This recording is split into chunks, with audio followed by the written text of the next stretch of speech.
Greetings LEGO fans! Welcome back to another build. For this week's release, I've chosen something from the Technics line, the Porsche 911 RSR. This is kit number 42096, has 1580 pieces, and I'm really looking forward to building it because I really enjoy the intricate mechanical features that the Technics line is known for.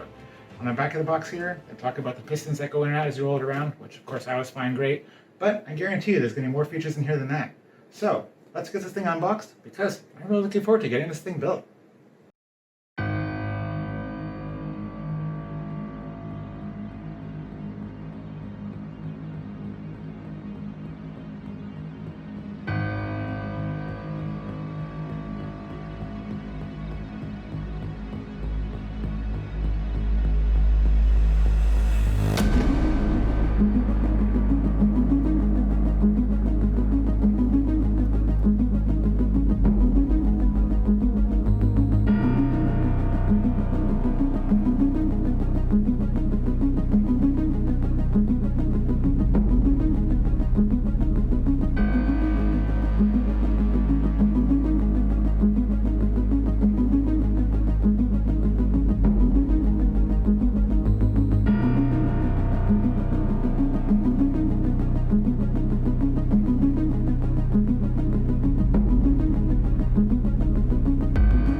Porsche 911 RSR. This isn't your typical showroom Porsche because this one, by the manufacturer, has been heavily modified.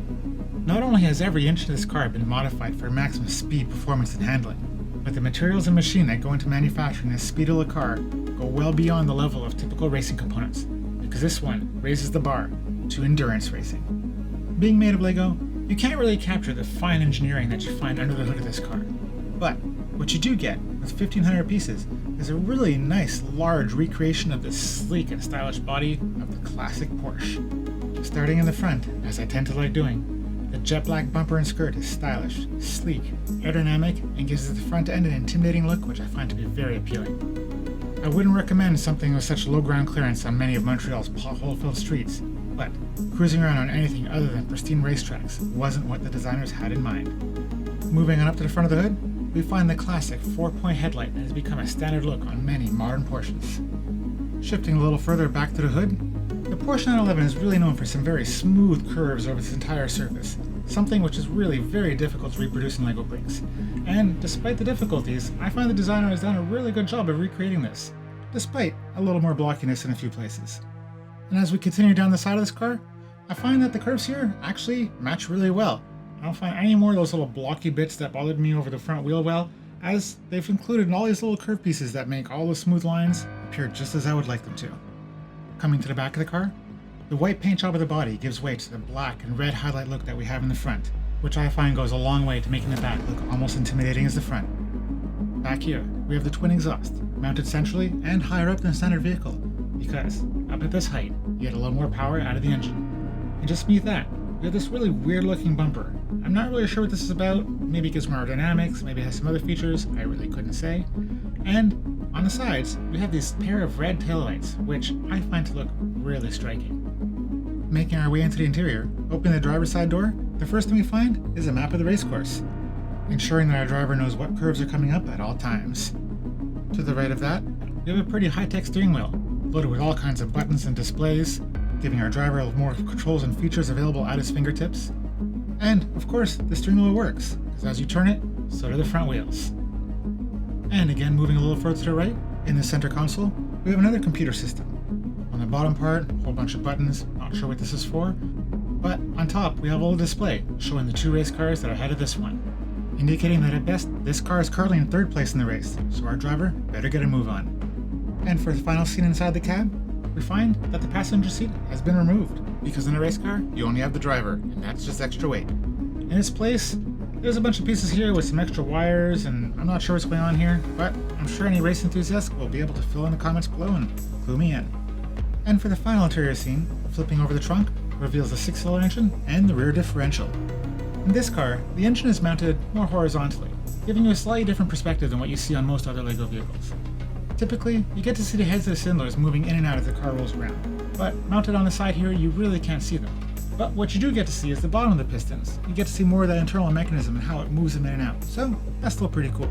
And just beneath that, we have the rear differential, which as you can see, if you spin the two wheels forward, the whole thing moves forward, just as it allows only one wheel to turn, or the two wheels to turn at different speeds, just like in a real car. For our final mechanical feature, we have the suspension. Each of the four wheels is equipped with one standard LEGO heavy-duty spring, ensuring the driver has maximum performance and control through his entire race, but not enough to handle those Montreal potholes. Before I'd even unboxed this kit, I was already comparing it to the Bugatti I built a few months ago. Still one of the most impressive kits I've done to date. But I don't think that was really fair, because that kit's over twice the part count, over twice the price, has all kinds of super intricate components, including an 8-speed gearbox, which still blows my mind. But, this kit is only 1,500 pieces, and you really just can't compare them on the same level. With the mechanical features of this one being pretty standard for any Technics car of this size, what you do get is an impressively sized model for the part count. This one looks great on a shelf, holds its own without any issue, and even next to the Bugatti, looks pretty good. So as a bang for your buck, the display value of this kit is pretty damn high. My only really complaint with the kit is with the number of stickers, which is something that if you've been watching my videos, you know that I'm not the biggest fan of. Especially those stickers where you have multiple stickers across a few different pieces that you have to line up perfectly or it doesn't quite look right. And while this is the case, I do need to acknowledge that without the stickers, it just wouldn't do the original subject justice. Because this is a racing car. Not only does it have racing stripes, but also has tons of sponsors and all their logos throughout. And if you want to recreate this racing car, you gotta include all of that. For my final thoughts, I find this kit gets a pretty low score as a playset, but that's fine because it clearly wasn't designed as such. As a display piece though, this kit definitely holds its own. It's large, it has a lot of presence, definitely catches the eye, and if you've been collecting LEGO cars, this one is definitely a must-have for your collection.